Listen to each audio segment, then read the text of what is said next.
So what are the things that actually help you earn more while working less? Well, I'm going to give you a little visual here. I'm going to share my screen for just a moment here on my whiteboard. And I'm going to show you on this whiteboard that there are only two things that actually matter when it comes to earning more while working less. And if you spent whatever time and energy you have each day on these two things, that is all you need. The first one is an offer, which I'll talk about in a second. The next is, I'll say, a potentially interested person equals income. An offer plus a potentially interested person equals income. This equation is what will help you to actually earn more while working less. Let's break this down, although it's pretty small as it is. What is your offer? Your offer is based on your own transformation. It's something you've learned, experienced, and benefited from. Okay, there we go. Let's see. I'm going to go back to Laura's comment. It could be true. I believe I've weeded out busy work and I've gotten pretty focused. Things could definitely be more fun, but if they weren't fun and the needle was moving, I'd be happy. That's interesting. I'll come back to that, Laura. So let's look at what your offer actually is. If you're here with me live, do you feel 100% confident in what you are offering? Is it based on your own transformation? Is it something that you have learned, experienced, and benefited from so that you can speak about it with 100% confidence?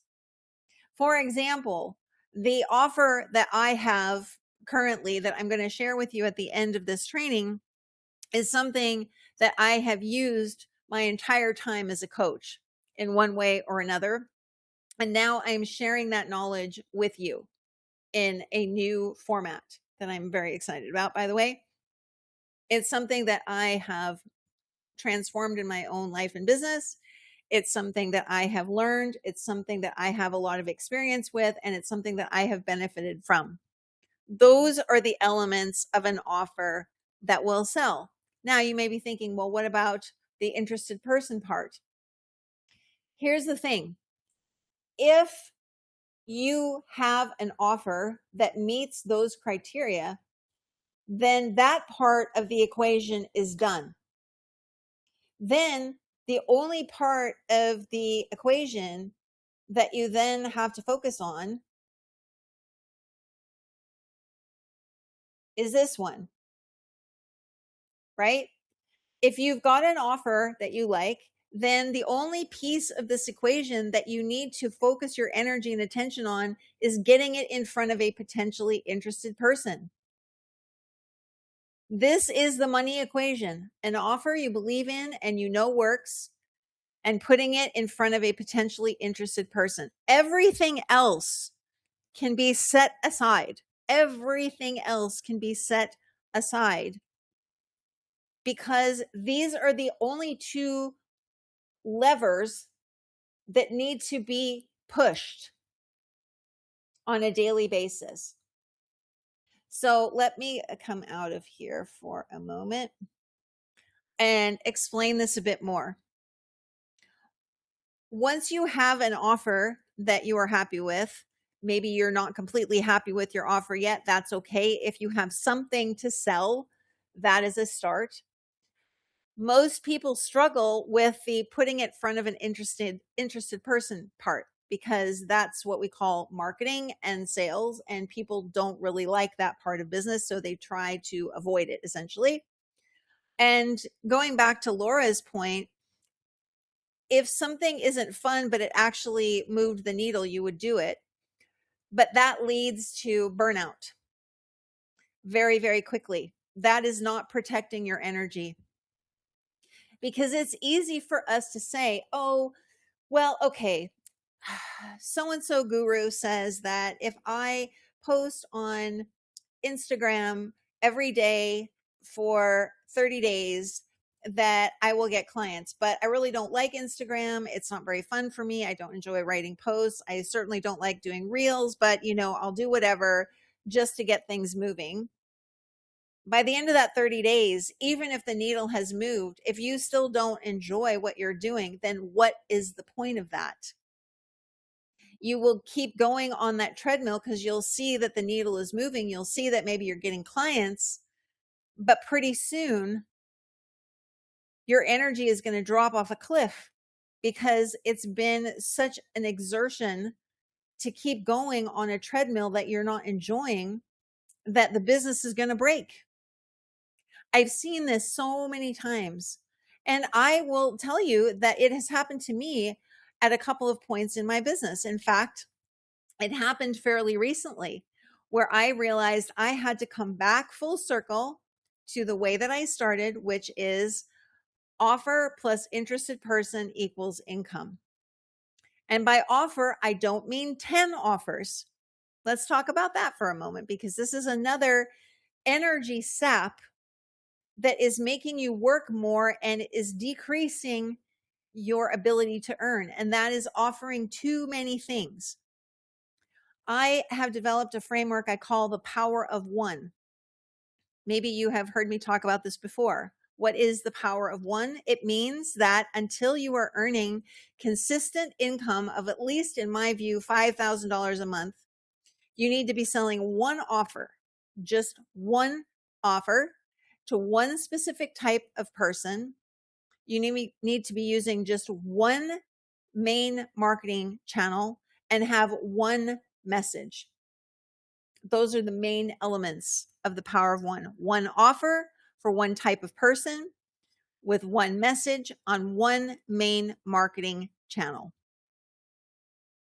Just before I jumped onto this live training, I was listening to somebody saying that if you're a solopreneur, you absolutely must have multiple income streams. That is a lie. That is a lie, and I can prove it. Can you think of someone who is quite famous in the online business realm who for many, many, many years had one offer that she opened up to sell for one period of time per year? Maybe she had the sales gates open for a month at most, and she became a multimillionaire from that one program. And of course, I'm talking about Marie Forleo with B School. She didn't add any other things into her business in terms of selling for many years. I think the first thing that she added in was something about copywriting, but that was her one offer. And what was her one main marketing channel? Marie TV, her weekly YouTube video where she would teach something or she would interview someone or something along those lines. That was it. Yeah, I think she used email a little bit, but not a lot. It was mostly just to send out her weekly Marie TV episode. So we have proof, if we needed it, that selling one offer to one particular type of person using one main marketing channel with one main message can work extremely well. Extremely well. So why aren't we doing that? Why are we continually trying to reinvent the wheel? I believe it's because we don't give something enough time to actually work. We will have an offer that we believe in, and if it doesn't sell immediately, if we don't have people lined up around the block to buy it immediately, we think there's something wrong with it, so we change it. Well, what is that doing to our energy? Is it supporting it or is it draining it to keep having to reinvent and reinvent and reinvent? If your offer is based on your personal transformation, if it's something that you have learned inside and out, you've experienced it yourself, you've benefited from it, that is all you need. You don't need 10 varieties of it either. You can just sell one. What would it mean to you if you could focus your energy on what I just described?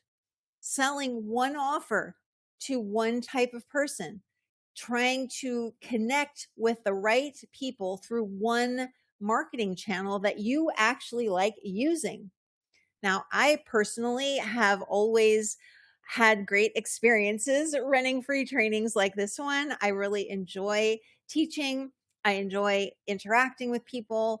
I love having the recordings afterwards that I can send out as replays and repurpose in all sorts of different ways. It's always done well for my business to have trainings like this because people can experience me. They know if I'm the right person for them. If I'm not, then they can go away and not come to another training. If I am the right person, they will come to another training and another one, and eventually they may sign up to work with me. I enjoy these kinds of sessions. I wouldn't do them. I wouldn't have done hundreds of them by now if I didn't. Even if I saw the needle moving, it wouldn't be enough. I have done things in my business that did move the needle, but I didn't enjoy them. I can think of one example where I put together an offer based on something that people were asking me to do. And I didn't really like the offer that much. I wasn't all that interested in it. It was something that was based on my own personal transformation, but it wasn't really something that I wanted to teach people or coach people in. But I had so many requests, I thought, well, okay, I'll do it. I ran the first program as a group, and I really didn't think it went that well, although it made me a lot of money, to Laura's point. So I thought, well, maybe I can revamp it somehow and I'll try it again. I ran it a second time with a new group of people. And again, it brought in quite a lot of cash. And I just did not enjoy it at all. So even though it was good for bringing in income, I remember thinking at the time, well, again, if I wanted to just make money doing something I don't enjoy, then I can just go work for someone else and it'll be the same thing. Because that's how it felt to me. It felt like an energy drain. It didn't pump me up. It didn't excite me. It didn't feel creative. It just felt like something I was doing because someone wanted me to do it. That is not a reason to do things as a solopreneur. It just isn't. I can remember another offer that I made that also brought in a lot of money. Again, I offered it 2 or 3 times and realized, nope, this isn't for me. I don't care how much it's earning me. It's not something that I am enjoying. We have this idea that the only way to earn money is to do things that we don't enjoy. That's what a lot of us think. That's what I used to think. I used to think that the only way for me to get money in the door was to do things I didn't like. Now, I had had a few jobs in my life that I did enjoy, at least somewhat, but I never liked working for other people. I'm just a very independent person, and I never liked reporting to a boss. But I still had it in my head that the way to earn was to do things that felt like tasks, that didn't feel like they were super creative or expressive of who I really was. What I discovered in 2016, when I started this coaching business, was that the actual truth was the opposite of that. When I stopped working, quote unquote, when I stopped doing things that I didn't want to do, that's when it got easier and easier and easier to make an income on my own. My first year in business as a life coach, I didn't have a lot of time available to me.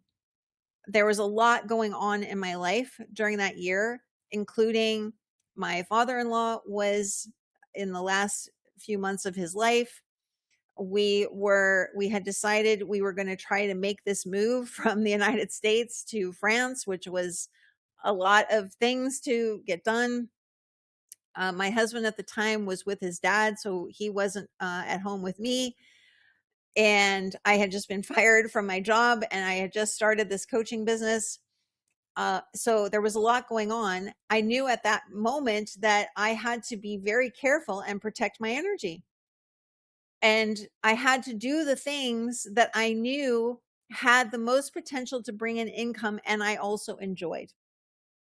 So back then, my entire business was based on one offer, which was a life coaching series of sessions.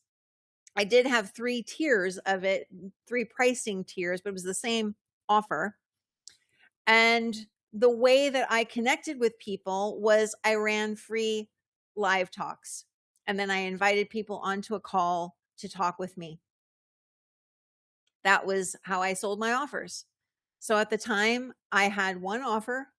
I had a particular type of person who I knew would benefit from that offer, someone who was looking for an alternative way to solve a problem.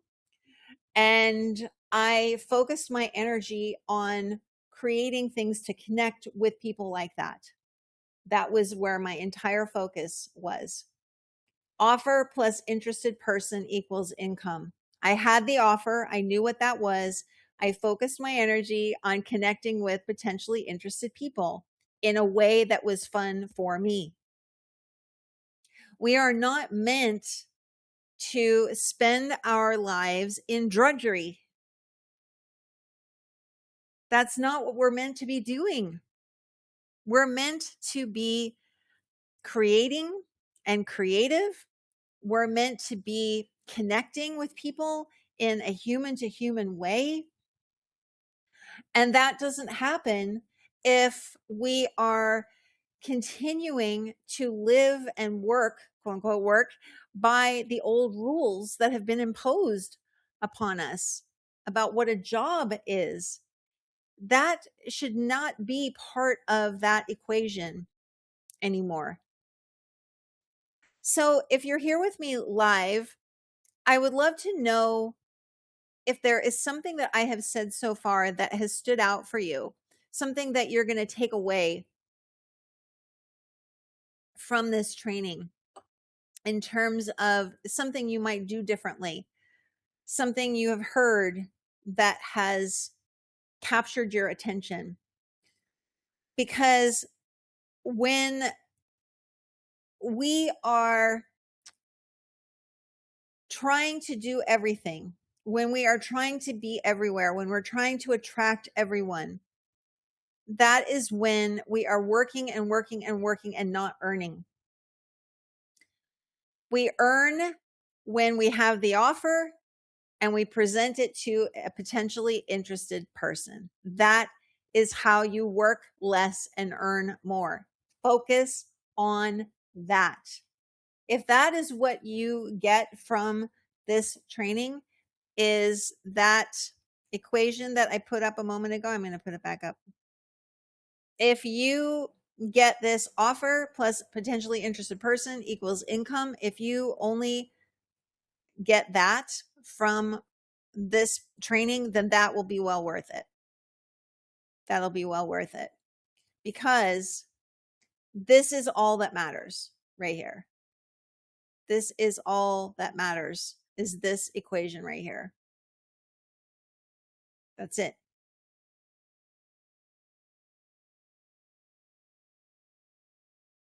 That's it.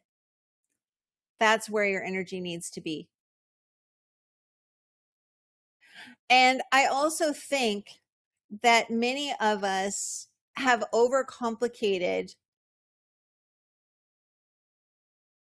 the whole notion of connection with people. We have put barriers up in front of ours, in between us and them. We could do a lot more through inviting people to talk to us. That was my entire sales strategy for a very long time in my business. In fact, I would say most of the time I've been in business, that has been my main sales method, is getting on a brief call with people and seeing if I'm the right person to help them.